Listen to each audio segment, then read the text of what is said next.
Hey, what's going on, guys? It's the Boxing Genius here, and today we'll talk about the fight between Rigondeaux versus Casimero. This is going to be a post-fight analysis right away after the fight. Now, I was supposed to stream this live, but I had my private haircut with my barber, and so I couldn't watch it. I only watched up to round 11, and then round 12, I kind of put the phone down and I had my haircut. Anyway, here's the thing. Rigondeaux really came in the fight with one plan, and that was to misdirect John Riel Casimero. I'll give you a few examples, okay? So, number one, Rigondeaux moves to the left in order to bait Casimero to throw the left hook, okay? Because it makes it look like his head is in a position to be hit with the left hook. And then what happens is he pivots away at the last second. So that's the first one. That's the first misdirection. Misdirection number two is going the opposite way, okay? So he moves to the right, making it look like his head is on the path of the right hand. And then when Casimero throws the right hand, he overcommits to it. He steps back, and then he throws a counter left uppercut or a counter left hand. Go check out my reverse prediction on Rigondeaux versus Casimero. It's exactly what he did, okay? He was baiting Casimero to overcommit on the right hand, and then when that happened, he decided to throw the counter left or the counter uppercut. And it landed pretty well.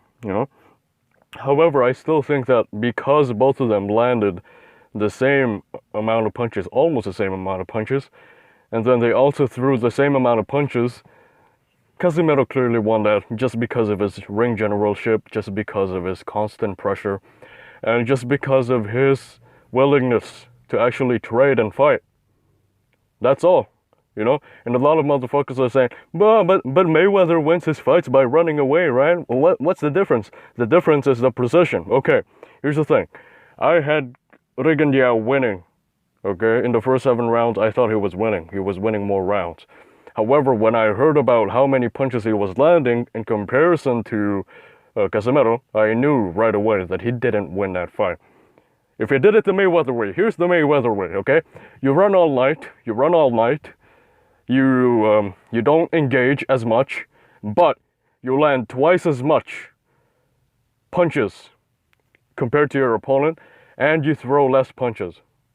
You need less punches to land more than your opponent. That's the Mayweather way, guys. Rigondeaux did not land twice as many punches as Casimero. In fact, I think Casimero landed more, and the amount of punches that they attempted is not really that far away from each other as well. Casimero threw just a little bit more than Rigondeaux.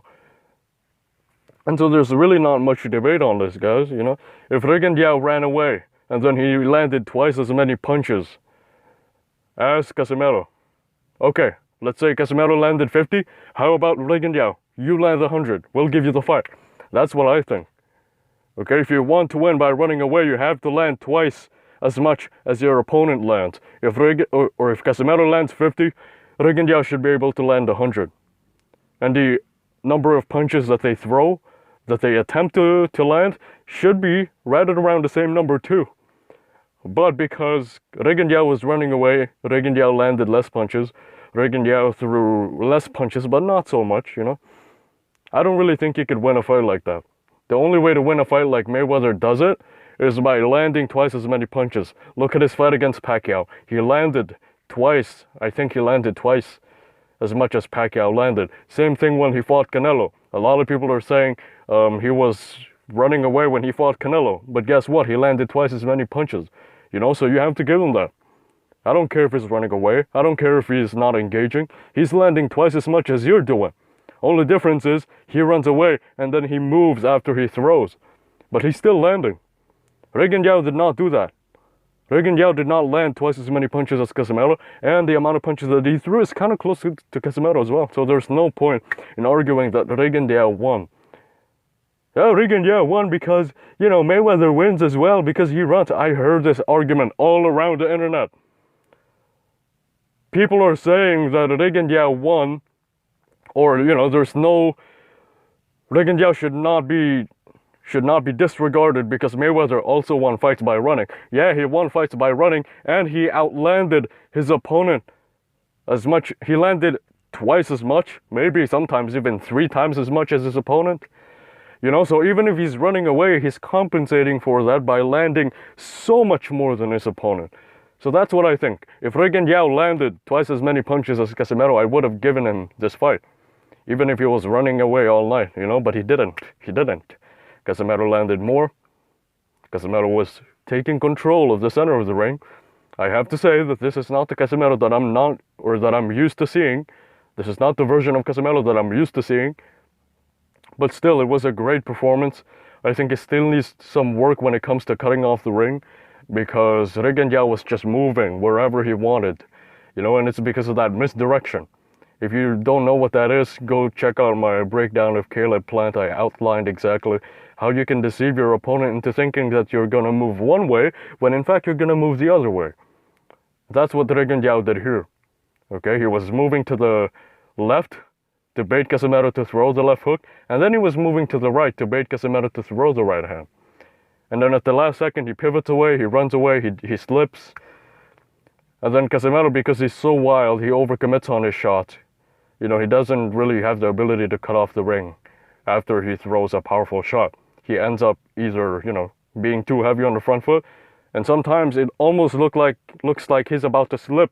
He's about to, you know, be on his knees because of how much power he puts into those shots. Anyway, that was it, man. Casimero clearly won that one. It was just a matter of misdirection for Rigondeaux. His footwork really made him untouchable in this fight. Although Casimero landed some punches, it's not really that damaging to Rigondeaux. And I have to give my credit to Rigondeaux. Although you run away, although you didn't engage as much, I have to give kudos, because this motherfucker is 40 years old and he's still moving like that. So I have to give my props to Rigondeaux. However, if you think you won that fight, please, you know, go back to Cuba and stop being delusional. So that's it. Casimero won that one, clearly. And subscribe if you're new. I'll see you guys soon. Peace.